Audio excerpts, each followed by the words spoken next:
thousands of people who deeply recognize the other side, then we can start talking about a solution. And what solution would I personally talk about? So the solution that I would personally talk about is something that's gaining traction today. It's called Two Peoples in One Land. And it basically begins with the fundamental assumption that both peoples have full right to the whole land. Full right to the whole land.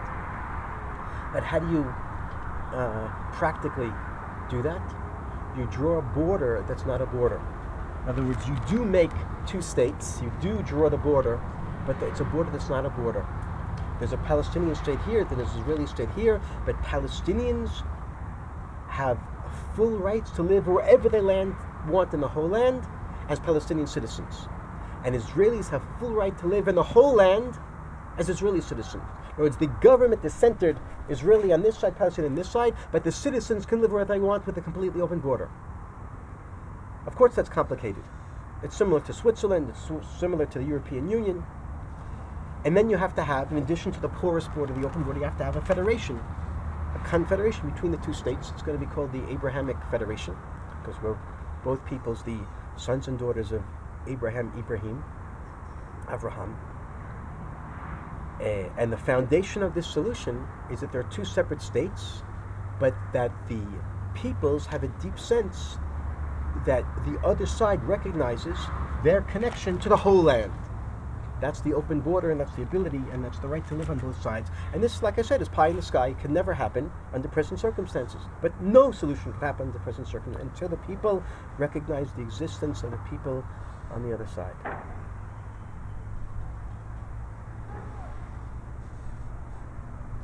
Can I ask a follow-up question to the question you asked in the beginning? Your family said the family changed their thinking too. What about friends of yours or your community? How is it for you or for people joining groups, living also as Jewish I'll answer that. settlers here around? The first time we publicized one of our events, or the second time, this event was, I invited Ali Abouad to my home to do a, I don't know how you say in English, I certainly don't know how you say in German, to do a meeting to speak in front of settlers. Mm-hmm. By the way, 40 people came, and it was very powerful, and it was very well received. But on the Alone Shvut email list in which I announced it, I got some very, very angry responses in public. One of them said, I'm translating almost word for word, "Let me get this straight. You're bringing a terrorist into our community to tell us how to behave." And a few people responded and said, yeah. I even had someone tell me a month later that night his wife wouldn't let their kids out of the house out of fear that there was a Palestinian in Alone Shvut. But on the other hand, people come up to me all the time and say, I want to hear and I want to join. So, and my wife tells me, there was a big article about our work in the Hebrew press about a month ago, and the day after it was published, I went out of the country speaking to her. But my wife bore the brunt of the comments, and she told me people came up and said, "You're crazy, you're a traitor, you're terrible, your husband is doing terrible things." Yeah.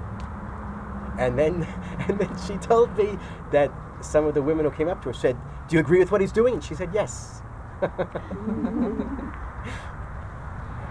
Another question. How did you come to this first meeting? Who invited you? I left that out because I didn't think it was time. We have 2 or 3 more minutes? So it's really a long story. But I was a rabbi in America for 8 years. I've lived here for many years, but I went away for 8 years. And I came back just 2 years ago. And one of the things in America is interfaith dialogue. And interfaith dialogue, theological dialogue, I got to know not just Christian leaders, but also Muslim leaders. And that began to open me up. So when I came back home 2 years ago, I decided that I want to meet some Muslim leaders. And one thing led to another, and Facebook people heard I was looking to meet people, so they connected me to this event here. It was actually a Protestant pastor in Western Virginia that heard about my searching from Facebook. And he said, I can put you in contact with your neighbors. That Protestant pastor is one of our leaders, by the way. He lives in Western Virginia in the U.S., but he's integrally involved in the work we're doing here. Oh, yeah. Yeah. I was just wondering, when you are doing this dialogue, the Palestinian territories are increasingly fragmented and diminished. So how do you make sense of that together?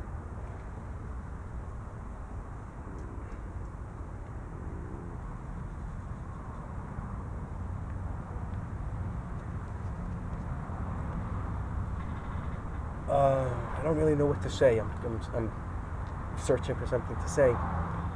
But part of what goes on here, from my perspective,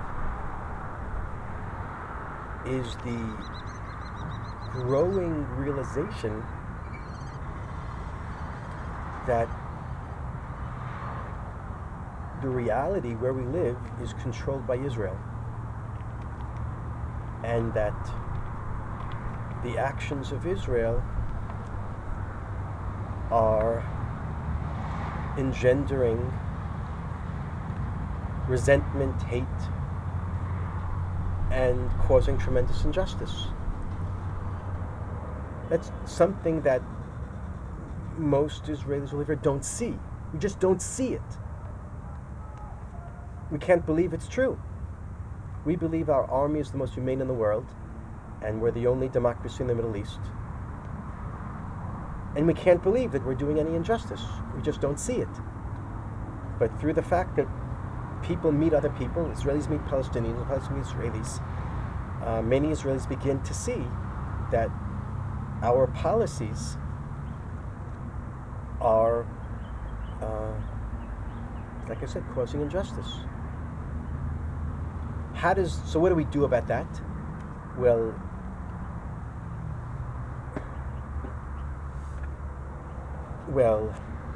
one of the things we do here in Roots is we have made connections to the local military authorities, and actually the ruling general has been here, not with his uniform on, with his uniform off, incognito, and he's seen our activities, and he's met Palestinians here, and he's promised to bring the army units here to meet Palestinians, to hear from Palestinians. In other words, one thing we're doing here is we're helping the army open up its eyes to the existence of Palestinians as human beings.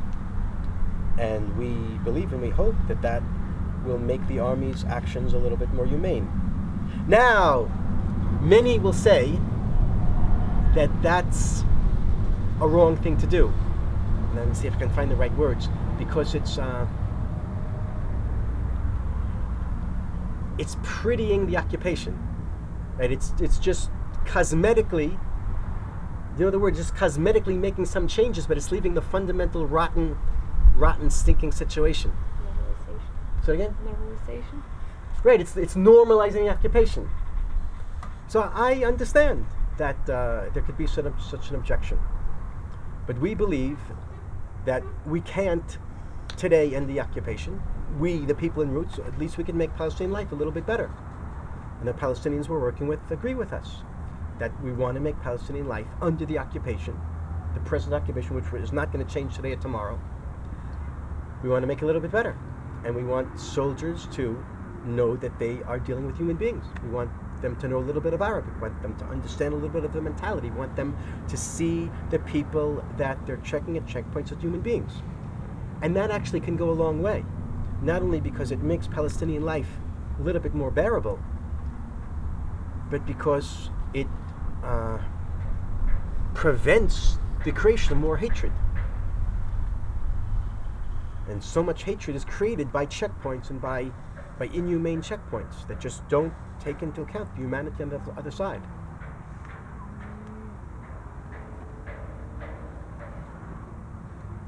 There's also the matter of building permits. I don't know if you understand the building situation around there. But to make a long story short, Palestinians have no right to build.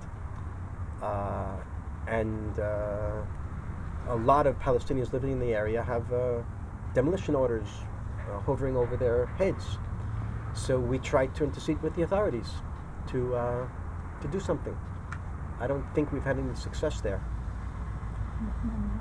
But there are cases So here's a little detail.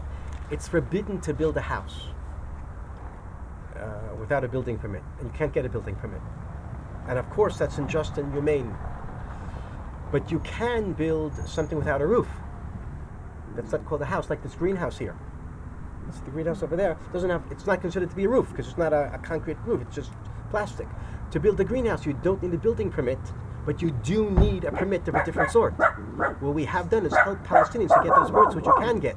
Again, not for a house, but for a greenhouse. Or this hut over here also is not considered to be a legal house because it doesn't have a roof. It requires a permit, but not a building permit. So we help Palestinians, if they want to build something without a roof, at least to get them the permits. Myron, what are you doing here? Okay, tell In with my coffee machine. This is Myron Yoshua. Any of you have met him? אני מכיר אותה ואותו. Myron is one of the persons that me involved in this. Where's Ali? I have no idea. Oh, he didn't show up? It's your man. This is the whole machine? He wasn't supposed to show up. I forgot to spoon. Okay. You're gonna stick around. What's your situation? What's your schedule? We just about finished. But you know what? If anyone wants to ask another question, let's ask Myron. Okay. Yeah, for a different perspective, if you think you have time, then that would be great. And we have to leave. We have to leave. We're going to beat Una, the Kremisan Valley You're going to demonstration. The Kremisan Valley demonstration in Bir Una. I don't know if you heard about this case. It's partially perhaps because of your accent. I don't understand. I'm sorry. Kremisan, you know, Kremisan? in the Wallachia. Yeah, The yeah, Wallachia Wallachia area. area. Yeah, we are going there for a demonstration, so we have to So go. that means Sorry. everyone's to go, or just the two of you? Just No, two of us. two. Yeah, but thank you very much. Thank you for- Thank you. So whatever you say. Oh, okay. So just talk about eating and you see they have an iPhone and they speak and they eat hummus. But how far can this conversation go? What can you talk about and what is hard to talk about? And because if you say that you are afraid of them, they can always say, well, you keep more of us. And how can you get understanding from both sides? Some people, when they come here for the first time, they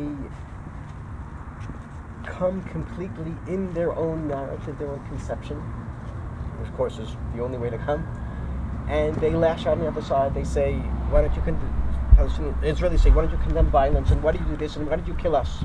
Then the Palestinians say, why did you kill us? And that type of interaction is actually what you'd expect. But around here, although it happens, it's rare. Around here, we ask people to listen. Not to argue, just to listen. And sometimes I feel that you have to like hold your chair and hold yourself and prevent yourself from responding. Just listen. And that listening does something to people. And once you've broken down the walls and you're willing to hear that there's some humanity, there's some truth, there's some justice on the other side, then you can talk about almost anything. That's my experience. I guess it is different for other people. Do you think Palestinians would say the